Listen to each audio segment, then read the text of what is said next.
If AI is really taking away human jobs, can't we, as humans who created this AI, refashion and repurpose the agentic AI tools to stay ahead? I mean, after all, we are the ones who created it, right? In July 2026, the job market is brutal right now. Getting through as an entry level or even as an experienced career professional, you really need the right tools and the right connections in order to even get your first interview.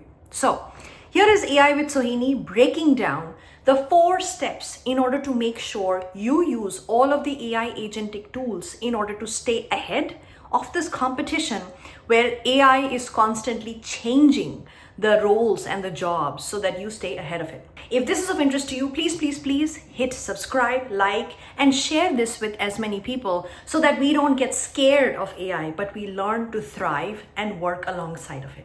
This is the sequence that I'm calling interview prep with AI. And here there are 4 specific steps. Step number 1, resume design.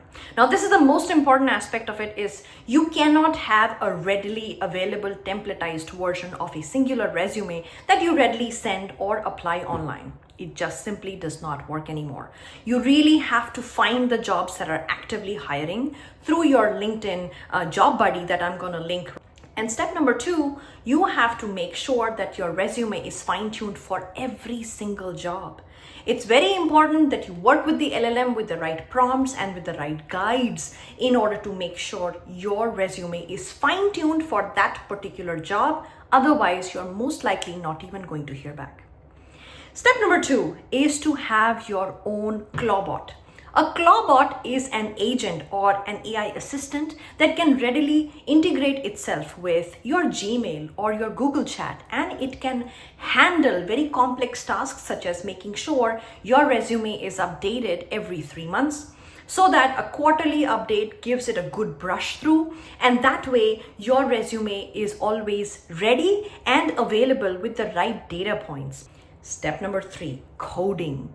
Now, you may think the AI native way is to make sure that the AI can code on its own. However, the logic, the theory needs to be extremely accurate.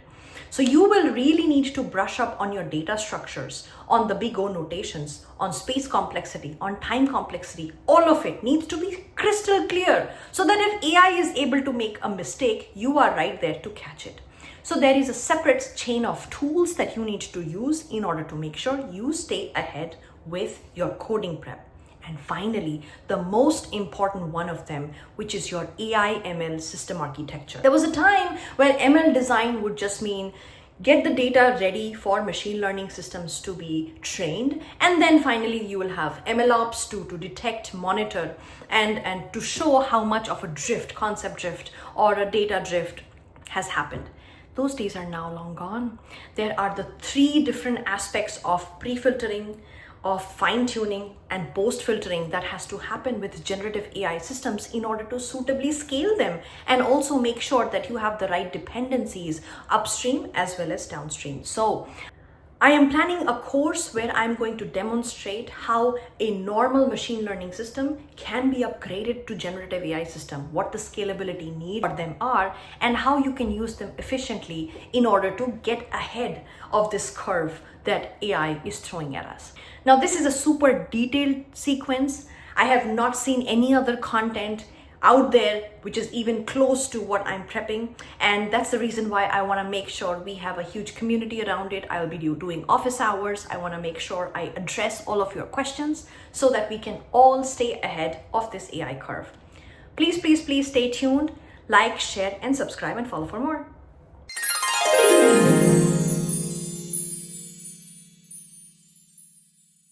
Now, for my particular resume, I am going to be using 2 major LLMs. So first, I'm going to be using Gemini, and second, I am going to be using ChatGPT. So here I have given my initial resume, and from LinkedIn, what I did is I went on LinkedIn and I downloaded my basic profile. So this would be my LinkedIn version of my resume.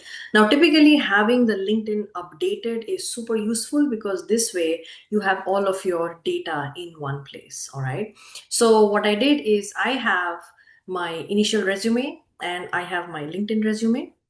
So it gives me an overall assessment, and then from there I am able to then ask it that draft it into a downloadable version, so that that's the version that I keep. Now sometimes it can go a little off, like for instance, if you take a look at the basic version that it created, it was just 2 pages.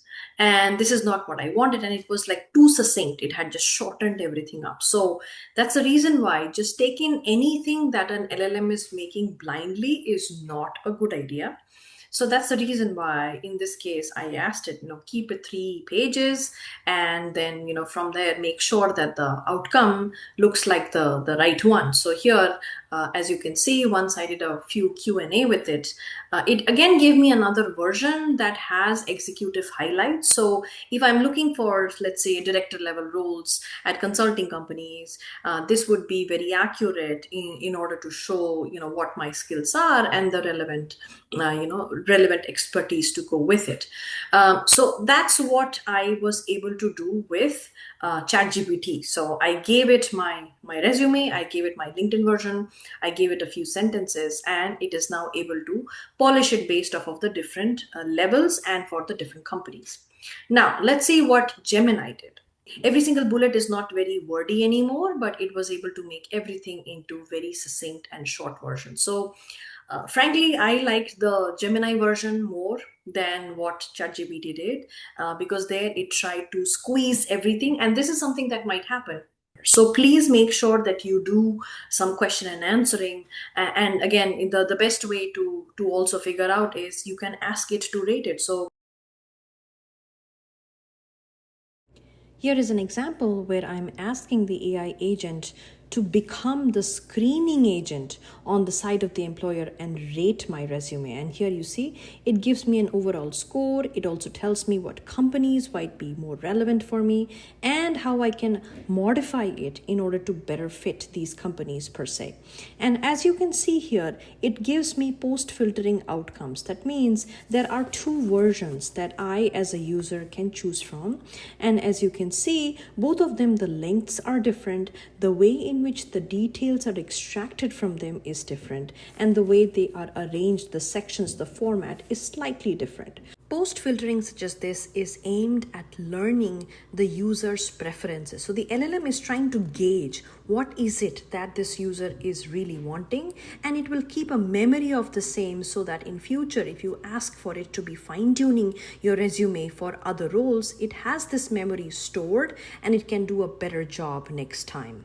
Now, finally, I give it a particular genre. So in this case, I'm asking if I had to apply for a job at DeepMind, which is extremely research focused, then what are the sections that I would need, and can it generate a GDoc version with these appropriate sections that I can download from? So these are multiple ways in which you can interact with the LLM to make sure the final formatting can be done, and also you are getting a good score.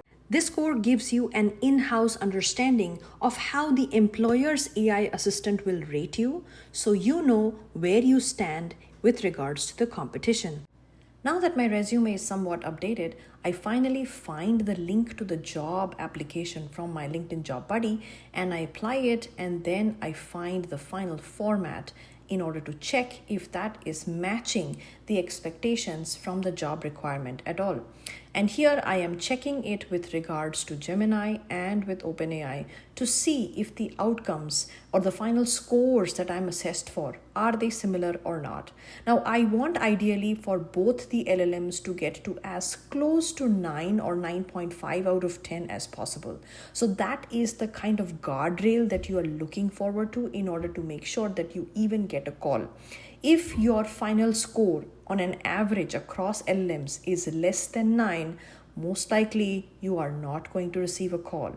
So make sure that you fine-tune your format, you reformat a good few times in order to make sure that LLMs are agreeable and the final format is much more in line with what your expectations are.